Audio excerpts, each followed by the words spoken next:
بسم اللہ الرحمن الرحیم۔ محترم ناظرین السلام علیکم۔ ایک دینار میں جنت لے لو، ایک عجیب کہانی۔ ہارون رشید ایک بہت بڑے بادشاہ گزرے ہیں جن کی حکومت پوری دنیا پر تھی۔ ان کے زمانے میں بہلول نام کے ایک بزرگ تھے۔ وہ اللہ کے بہت بڑے ولی تھے، اس لیے ہارون رشید ان کا بہت احترام کیا کرتے تھے۔ ہارون رشید کی بیوی جن کا نام زبیدہ تھا وہ بہت ہی نیک عورت تھی۔ زبیدہ نے اپنے محل میں ایسی 1000 نوکرانیاں رکھی ہوئی تھیں جو قرآن کی حافظہ تھی اور قرآن کی تلاوت کے لیے ان سب کی ڈیوٹی الگ الگ شفٹوں میں لگی ہوئی تھی، جس کا نتیجہ یہ ہوتا تھا کہ محل میں 24 گھنٹے قرآن کی تلاوت ہوتی رہتی تھی اور اس کا محل قرآن کا گلشن لگتا تھا۔ ایک دن کی بات ہے کہ ہارون رشید اپنی بیوی زبیدہ کے ساتھ دریا کے کنارے ٹہل رہے تھے کہ ایک جگہ بزرگ دانا بہلول کو بیٹھے ہوئے دیکھا۔ دیکھتے ہی انہوں نے سلام کیا تو دانا بہلول نے جواب دیا۔ بہلول اس وقت مٹی کا گھروندہ بنا رہے تھے تو ہارون رشید نے پوچھا، کیا کر رہے ہو؟ بہلول نے جواب دیا، ریت میں گھر بنا رہا ہوں۔ ہارون رشید نے پوچھا، کس کے لیے بنا رہے ہو؟ بہلول نے جواب دیا، جو اس گھر کو خریدے گا میں اس کے لیے دعا کروں گا کہ اللہ تعالیٰ اس کو جنت میں گھر عطا فرمائے۔ ہارون رشید نے پوچھا، اس گھر کی کیا قیمت ہے؟ بہلول نے جواب دیا، صرف 1 دینار۔ ہارون رشید نے سوچا یہ ایک دیوانہ ہے، جانے کیا بڑبڑا رہا ہے، اس لیے اس بات پر دھیان نہیں دیا اور وہ آگے بڑھ گئے۔ اس کے پیچھے زبیدہ خاتون آئی، انہوں نے بھی سلام کر کے یہی سوالات پوچھے، کیا کر رہے ہو؟ کس کے لیے بنا رہے ہو؟ تو بہلول نے پھر وہی جواب ان کو بھی دیا کہ جو اس گھر کو خریدے گا میں اس کے لیے دعا کروں گا کہ اللہ تعالیٰ اس کو جنت میں گھر عطا فرمائے۔ قیمت پوچھنے پر بہلول نے 1 دینار بتایا تو زبیدہ نے 1 دینار دے کر کہا، میرے لیے دعا کر دینا، اور پھر وہ آگے بڑھ گئی۔ رات کو جب ہارون رشید سوئے تو انہوں نے خواب میں جنت کے حسین منظر دیکھے۔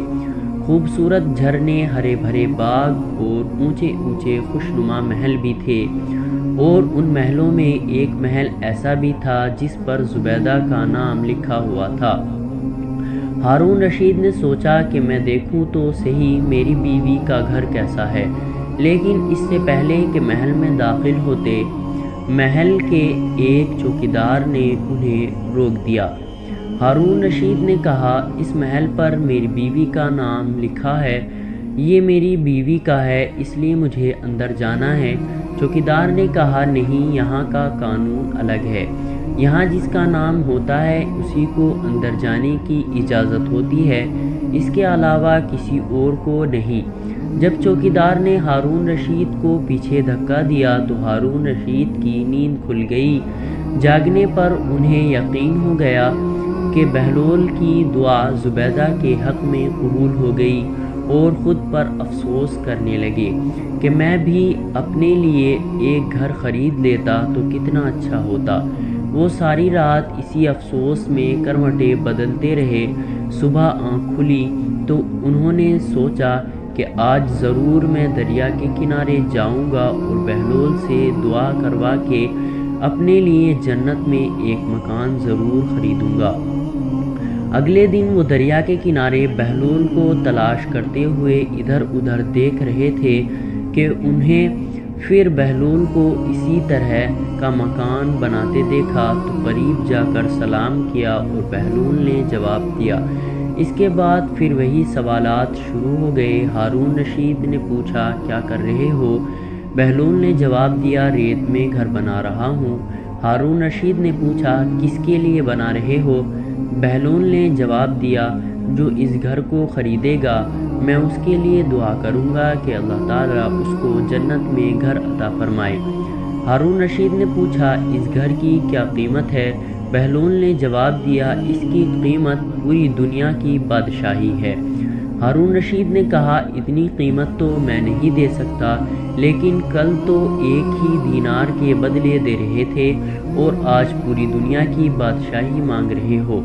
بہلول نے کہا بادشاہ سلامت، کل بن دیکھے معاملہ تھا اور آج دیکھا ہوا معاملہ ہے۔ کل بن دیکھے سودا تھا اس لیے سستا مل رہا تھا، اور آج چونکہ جنت دیکھ آئے ہو اس لیے اب اس کی قیمت زیادہ دینی پڑے گی۔ ہماری مثال ایسی ہی ہے کہ آج ہم نے اللہ اور اس کے رسول کو بن دیکھے مانا تھا، اس لیے جنت بڑی سستی ہے، لیکن جب موت کے وقت کی آخرت کی نشانیاں دیکھ لیں گے تو پھر اس کے بعد اس کی قیمت ادا نہیں کر سکیں گے۔ اللہ تعالی ہم کو صحیح راستے پر چلنے کی توفیق عطا فرمائے، آمین۔